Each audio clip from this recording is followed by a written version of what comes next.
खुलुमबाय गोजोन फुंबिलिनि गासैबो बड'लेण्ड बुब्लिनि अनसायगिरिफोरखौ बरायग्रोबाय। दिनै 28 मार्च मंगलबारनि फान्जामुथिखौ फरायथिनो लादों आं गेवलां हाज'हारिया। फान्जामुथिनि गिबियाव दं मेष राशि। गुबुननि मदद मोनगोन। आंखालनि समाव मदद मोननायखौ लानानै गोसोआव हाजासे गोजोननाय फैगोन। गुबुननि मददाव खामानि मावगोन। वृष राशि। दिनै नोंथांनि मोजां सान जानाय नङा। हरखाब रांखावरि खहा जागोन। नाङा फाङा ओरैनो रांखौ बाहायगारगोन। मिथुन राशि।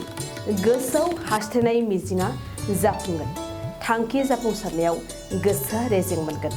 साननाय बायदियै जायखिजाया खामानिखौ मावफुंगोन।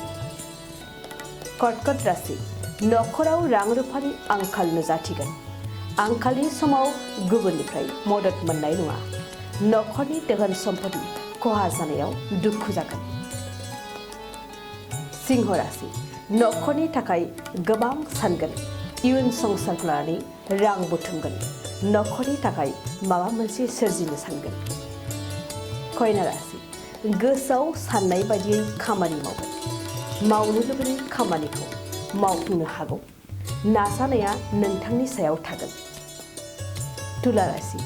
बायदिसिना सानब्लाबो फैमाल जागोन। जायखिजाया खामानियावनो फेलें जागोन।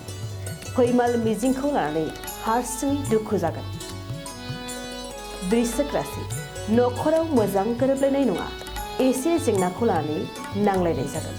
बिसि फिसायनि गेजेराव आलादा आलादा जानो हागौ। धनु राशि। जेंनानिफ्राय उदां जागोन। नखराव सान्थिया साग्लोबगोन। गोसोआव साननाय हनायफ्रा सिगांनिख्रुइ साबसिन जागोन। मकर राशि। गुबुननि थुलुंगा मोनगोन। गोसोनि थुलुंगाजों खामानि मावगोन। खामानि दामानिफोराव गावनि रोंगौथिखौ दिन्थिगोन।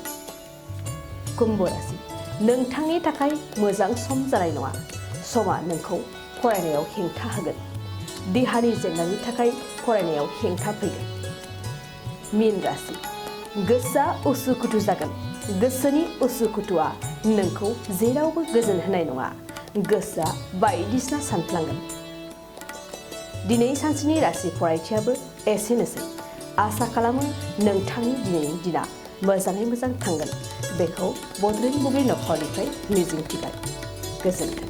2023-24 सोलोंथाइ बोसोरनि थाखाय गोदान मुं थिसननाय लानानै फैदों बड'लेण्ड एकाडेमि सिनियर सेकेन्डारि फरायसालिया। क'क्राझार जिल्लानि तिनिआलियाव थानाय बर' बिजोंनि बड'लेण्ड एकाडेमि सिनियर सेकेन्डारि फरायसालिया दायो केजिनिफ्राय 9 थाखोसिमनि गोदान मुं थिसननायखौ लागासिनो। बड'लेण्ड एकाडेमि सिनियर सेकेन्डारि फरायसालियाव गुनगोनां सोलोंथाइ होनायजों लोगोसेयैनो नोंथांमोना बे फरायसालियाव थानाय जानायनि हस्टेल खाबुखौ मोननो हागोन। बेजों लोगोसेयैनो बे फरायसालियाव एक्सट्रा टिउसन आरो इंलिश स्पिकिं कर्सखौबो फरायसाफोरनो होनाय जायो। गोसो गोनां फरायसाफोरा मुं थिसननायखौ बाङाय बेसेनावनो मोननो हागोन।